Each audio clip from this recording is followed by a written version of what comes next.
Saudara Hanif, apakah kemudian tim peneliti Ba'alawi ini menyatakan bahwa memang tidak ada kitab sezaman yang berbicara soal ini Ubaidillah? Itu nanti akan dibahas. Baik, tapi itu akan membahas ketika bicara klaim bahwasanya terputus 550 tahun. Itu akan dibahas. Tapi yang jelas boleh tidak saya kemudian tanya, ada tidaknya, jadi pengakuan bahwa ada tidak kitab sezaman yang berbicara soal itu?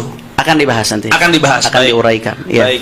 Tadi saya juga sempat menelaah bahwa apa yang disampaikan oleh saudara Hanif Al-Attas, misalkan mengutip Al-Muhibbi abad 12, Son'ani abad 12, An-Nabhani abad 14 dan lain sebagainya, itu belum menunjukkan bukti bahwa Ubaidillah dicatat pada kitab sezaman. Ini logika Kiai Imaduddin Utsman yang mungkin nanti bisa diperkuat.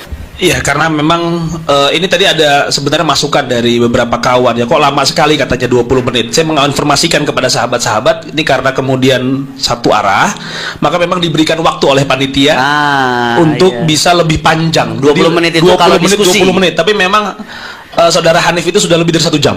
Wah, nggak berasa ya. Maka sepertinya kita tunda dulu karena memang mau istirahat sepertinya begitu. Tapi yang bisa saya garis bawahi seperti ini, dan saya coba sedikit saya perdalam begitu ya, saudara Hanif. Apakah kemudian tim peneliti Ba'alawi ini menyatakan bahwa memang tidak ada kitab sezaman yang berbicara soal ini Ubaidillah? Itu nanti akan dibahas. Baik, tapi itu akan membahas ketika bicara klaim bahwasanya terputus 550 tahun. Itu akan dibahas. Tapi yang jelas boleh tidak saya kemudian tanya, ada tidaknya, jadi pengakuan bahwa ada tidak kitab sezaman yang berbicara soal itu? Akan dibahas nanti. Akan dibahas. Akan diuraikan. Ya. Tapi yang jelas yang ingin kami tegaskan, syarat kitab sezaman untuk mutlak absah nasab itu tidak dibenarkan. Ini yang harus dipahami oleh sahabat-sahabat sekalian ya, bahwa memang pertama ada syarat syuhra wal istifadhah yang ini dikuatkan oleh tadi tim peneliti, dan banyak sekali tadi data-data yang dilakukan oleh disampaikan oleh saudara Hanif. Nanti syuhra wal istifadhah ini akan terus dikuatkan. Selanjutnya begini, saudara Hanif, saya ingin bertanya dan mungkin menjadi sebuah penguat. Ya. Saudara Imaduddin Hasan mengatakan bahwa ketika ada yang inkar, maka itu tidak syuhroh. Nah itu nanti mungkin mudah-mudahan bisa diperkuat. Itu oleh dibahas. Baik. Terima kasih. Dan tadi saudara Hanif juga menyatakan bahwa ada perbedaan antara diksi turuk dan diksi syurut. Yang ini kemudian disamakan oleh Kiai Imaduddin Hasan. Betul. Baik, terima kasih. Insya Allah kita akan mulai lagi dengan pembahasan selanjutnya, dan kita akan perkuat narasi argumentasi yang tadi sudah disampaikan, dan insya Allah mudah-mudahan sekali lagi ini untuk islah. Diskusi ini saya agak mereview sedikit.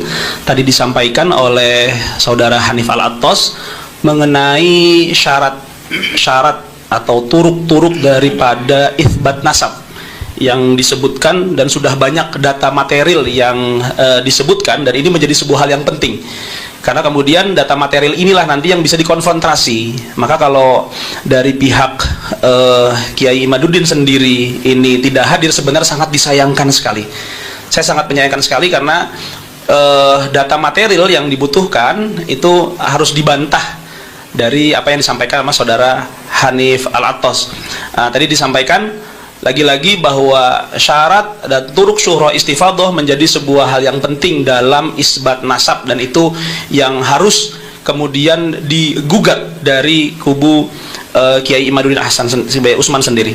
Baik, sebelum nanti kita akan masuk kepada sesi selanjutnya, ini kita akan melanjutkan kembali apa yang tadi disampaikan oleh saudara Hanif Al-Attas, agar kemudian sistematika berpikir bagi sahabat-sahabat sekalian itu lebih terarah. Jadi membangun fondasi dulu, ini yang kemudian ingin kita bahas, lalu biar nanti beberapa masalah-masalah terkait itu bisa lebih mudah dipahaminya. Dan sekali lagi, diskusi kali ini kita tidak membahas soal-soal yang terkait dengan isu sosial kehabaiban. Isu sosial itu tidak pernah kita bahas. Mungkin itu di sisi selanjutnya, habaib-habib yang seperti ini, yang seperti ini, yang seperti ini, itu tidak kita bahas sama sekali. Kita fokus hari ini pada permasalahan isbat nasab, metodologi isbat nasab. Itu yang kemudian fokus kita. Dan saya kembali lagi anggaplah kemudian memberikan saran bagi para narasumber sekalian dengan ayat Allah Subhanahu wa taala berfirman, wa qula lahu qaulan layyina la'allahu yatadzakkar aw yakhsha. Berkata yang baik, cara penyampaian yang baik, diksi kata yang kemudian dipilih adalah sebuah diksi kata yang baik, agar kemudian pihak yang memang saat ini menggugat itu yatadzakkar aw yakhsha. Itu yang terpenting agar kemudian tercipta rekonsiliasi di antara kita bersama. Baik, saya persilahkan kepada saudara Hanif Al-Attas untuk bisa melanjutkan apa yang tadi disampaikan. Terima kasih. Assalamualaikum warahmatullahi wabarakatuh. Alhamdulillah wassalatu wassalamu ala Rasulillah wa ala alihi wasahbihi man wala. Sebelumnya saya minta maaf kepada pendengar sekalian ya, karena ini formatnya yang bukan diskusi dua arah, maka berubah jadi format seminar ini. Karena yang kita tunggu-tunggu nggak datang, sehingga saya minta maaf kalau saya ngambil waktu agak panjang, karena seperti yang tadi kami gambarkan, analogikan, ini saya membangun pondasi, nanti akan ada bangunan-bangunan oleh kawan-kawan yang dibangun di atas pondasi tersebut, sehingga mohon dimaklumi sedikit kalau ini agak panjang. Dan kelihatannya karena seruannya 3 hari 3 malam, jadi kami persiapannya 5 hari 5 malam ini bahannya. Jadi mohon maaf kalau agak panjang seperti itu. Jadi tadi kita kembali penyimpangan pertama, kita udah sepakat ya, ternyata ulama itu, ratusan ulama itu yang dulu sudah benar, mereka tuh nggak meleset, sudah betul. Tapi kenapa kok Imat bisa begitu yakin hanya dia yang benar, semua ulama salah? Sehingga dari sini kita bisa kesimpulkan sudah jelas-jelas dia yang menyimpang. Salah satu tadi itu diantaranya dia mengabaikan dan menabrak tatanan ilmu nasab. Saya tadi udah tegaskan masalah syarat sezaman yang itu merupakan syarat mutlak kata Imat dan kawan-kawan, itu adalah syarat yang dibuat-buat. Kalau ada kitab sezaman ya boleh-boleh saja, bagus-bagus saja, tapi itu bukan syarat mutlak yang kemudian karena nggak ada kitab tersebut lalu dianggap nasab tidak tersambung. Tadi kita sudah uraikan panjang lebar, saya kira yang masalah itu sudah tuntas. Kemudian di antara kaidah nasab berikutnya yang diabaikan, saudara Imat ini selalu mengatakan nasab habaib ba'lawi mardudun batil, mardudun batil, tertolak, batil, tertolak, batal. Oh, bahkan mustahil. Mustahil tersambung. Nah, ini nih lagi-lagi hal ini timbul karena mengabaikan klasifikasi nasab menurut ulama nasab. Ini penyimpangan terkait ilmu nasab juga. Kalau orang paham ilmu nasab ini basic sekali, hampir di semua kitab teori nasab ini yang dijadikan rujukan oleh Imat disebutkan ya, nasab itu ya setidak-tidaknya ada beberapa klasifikasi, ada beberapa perincian, saya ambil secara global. Setidak-tidaknya ada 4 bagian. Ada yang namanya nasab sahih atau nasab thabit.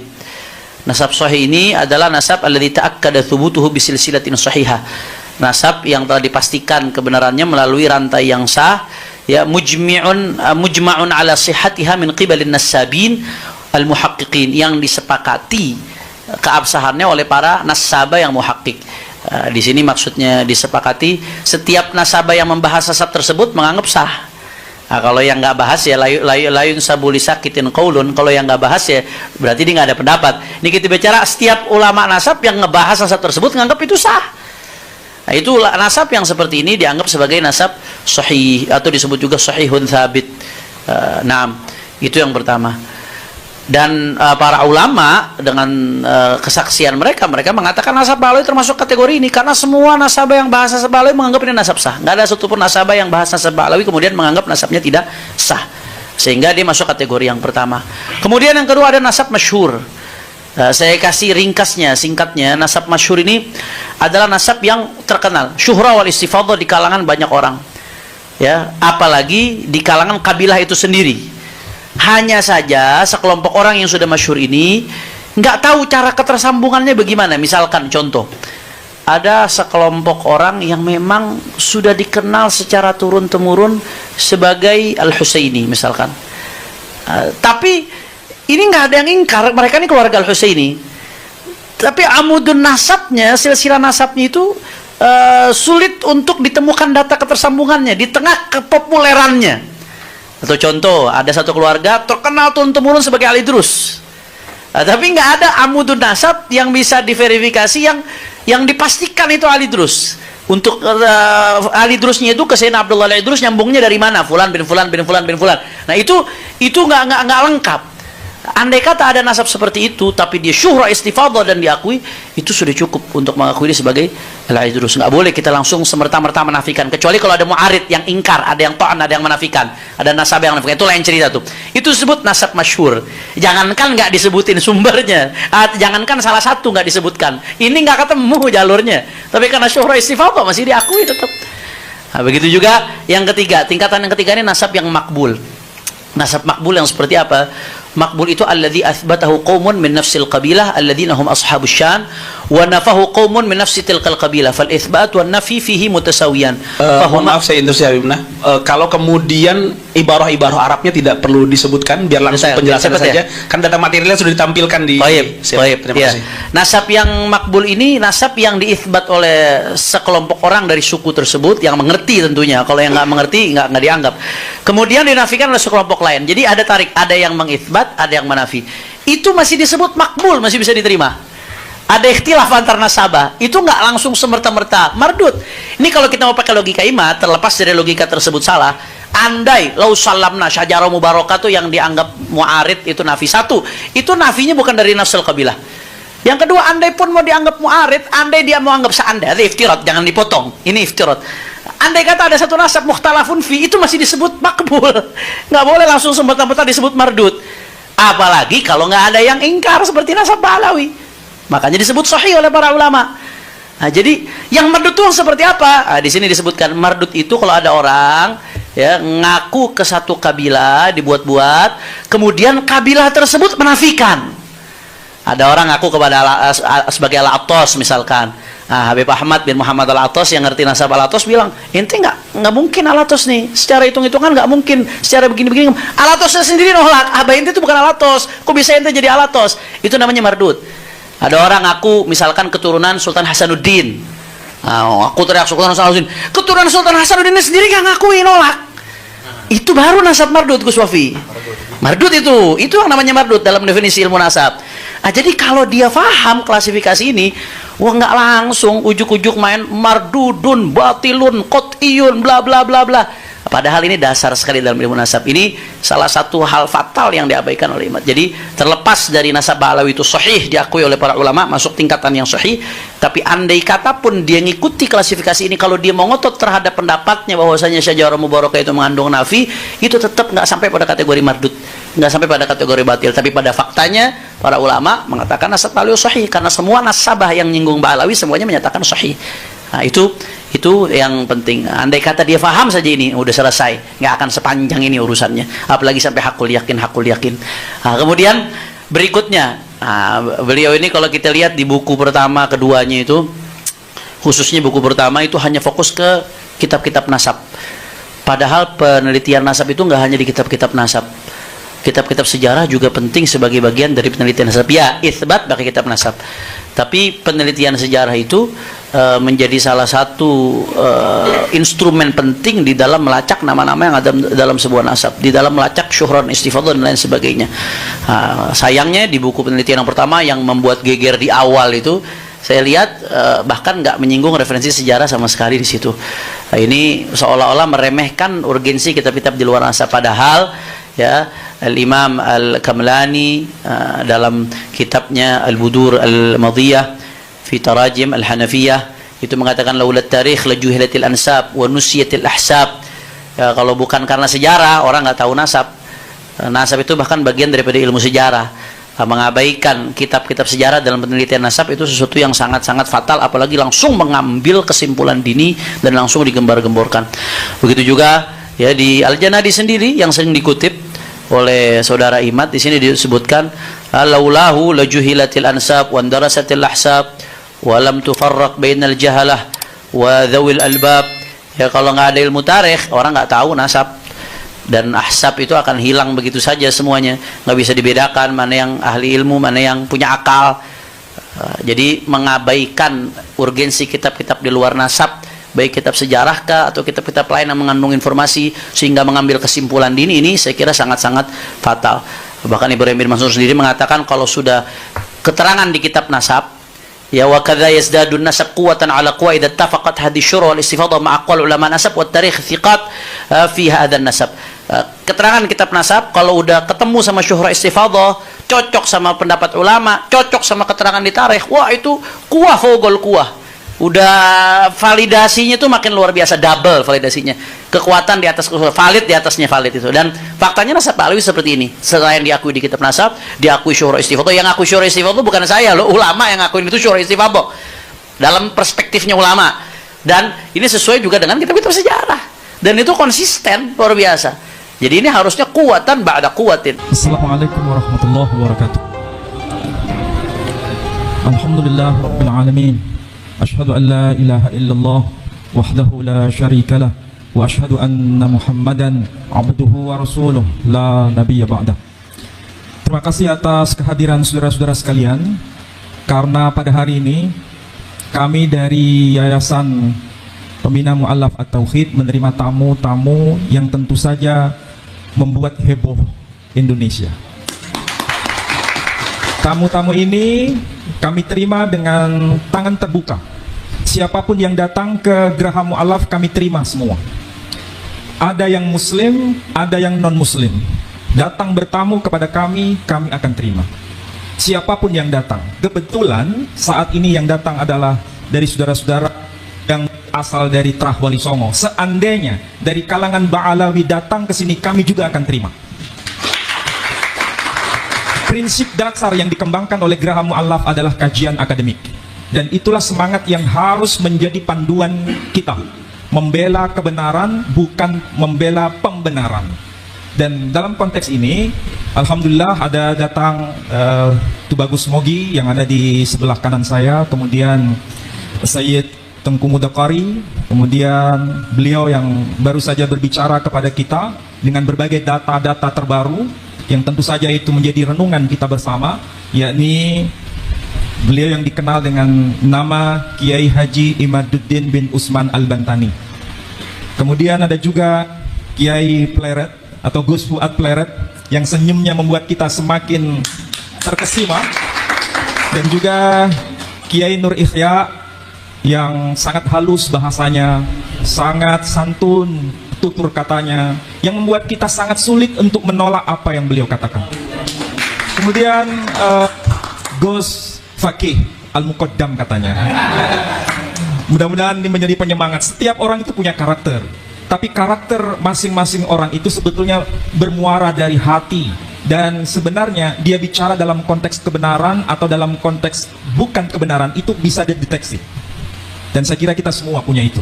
Nah, masalahnya apakah yang tadi beliau katakan itu manipulasi atau tidak?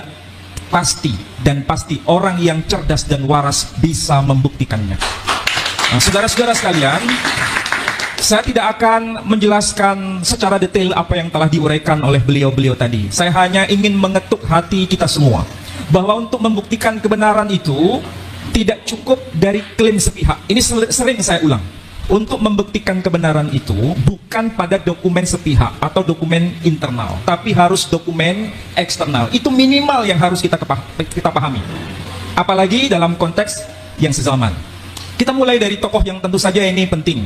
Tapi sebelumnya saya ingin garis bawahi, agama yang ada di sekitar kita, sumbernya itu bila berasal dari sumber yang satu, pasti pesannya itu seragam. Apa buktinya? Muslim mengenal istilah salam, arti harfiahnya damai sejahtera. Nasrani dan Yahudi mengenal istilah shalom, arti harfiahnya damai sejahtera. Kalau kita lihat ajaran Hindu mengenal istilah shanti, om, santi, shanti, shanti, om, arti harfiahnya damai sejahtera. Buddha kita kenal dengan istilah syadu, syadu, syadu, arti harfiahnya damai sejahtera. Agama Konghucu dan Tao berbahasa Mandarin mengenal istilah shancai, shancai, shancai, arti harfiahnya damai sejahtera. Jangan diplesetkan jadi shinchan ya. Shancai. Coba perhatikan itu dengan perenungan yang dalam.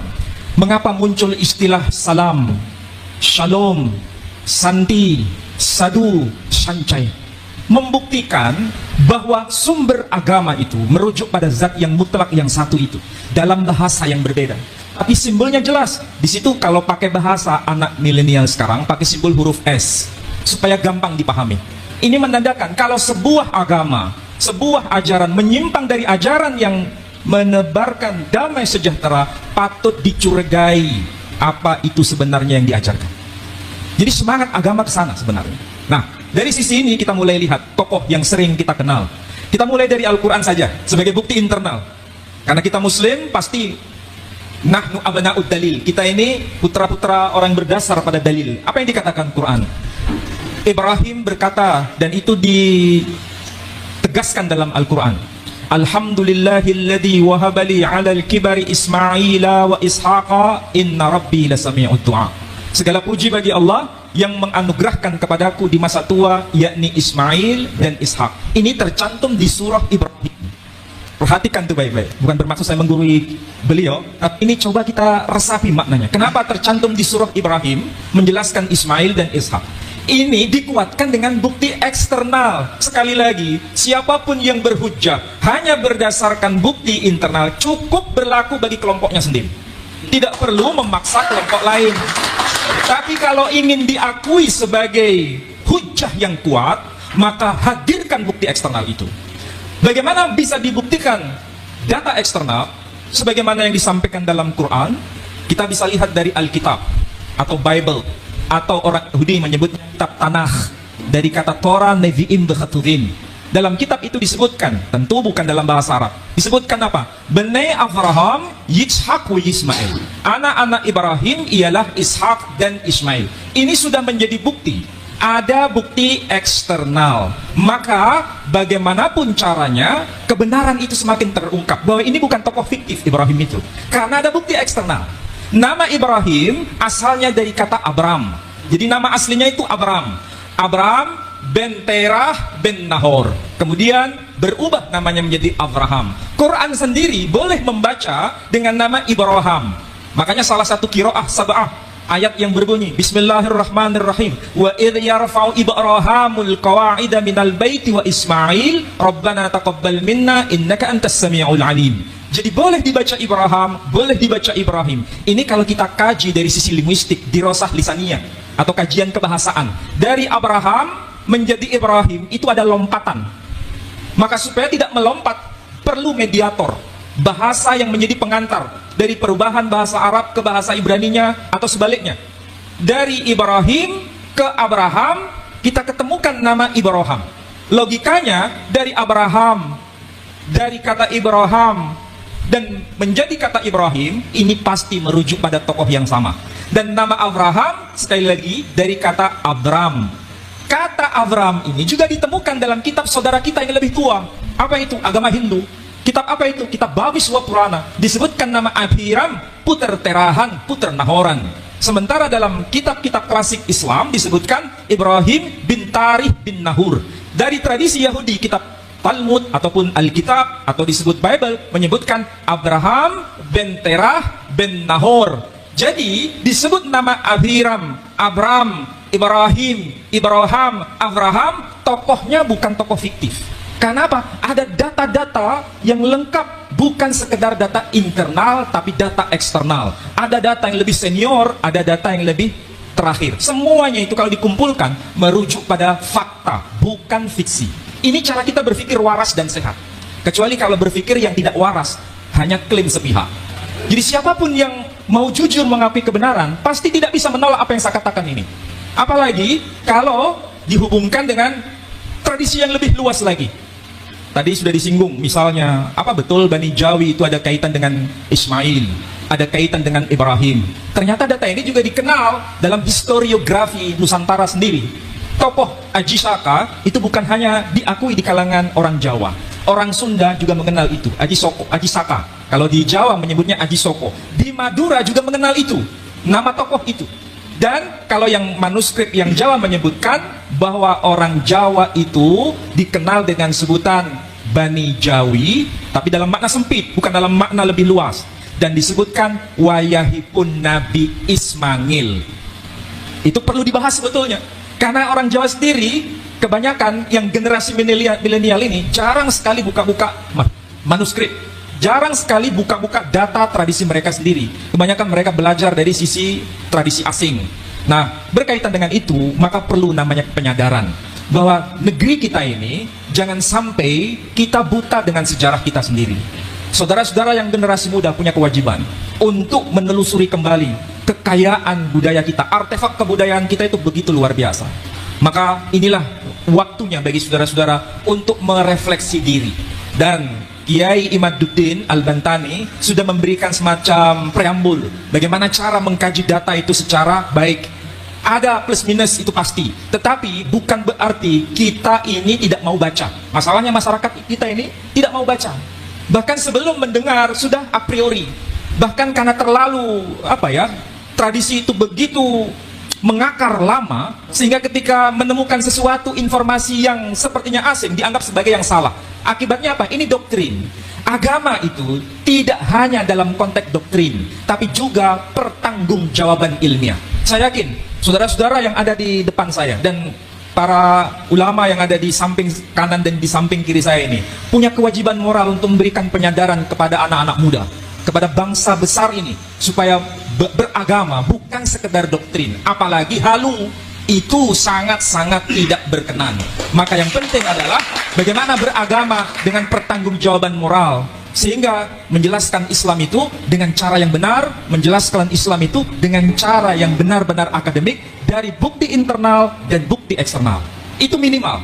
Dan tentu saja ini tidak mudah, perlu pertanggungjawaban studi yang semakin meningkat dari hari demi hari. Saya kira demikian yang bisa saya tambahkan. Saya tidak bermaksud untuk mengulang kembali, tapi saya hanya memberikan semacam informasi secuil saja yang bisa bermanfaat untuk saudara-saudara sekalian.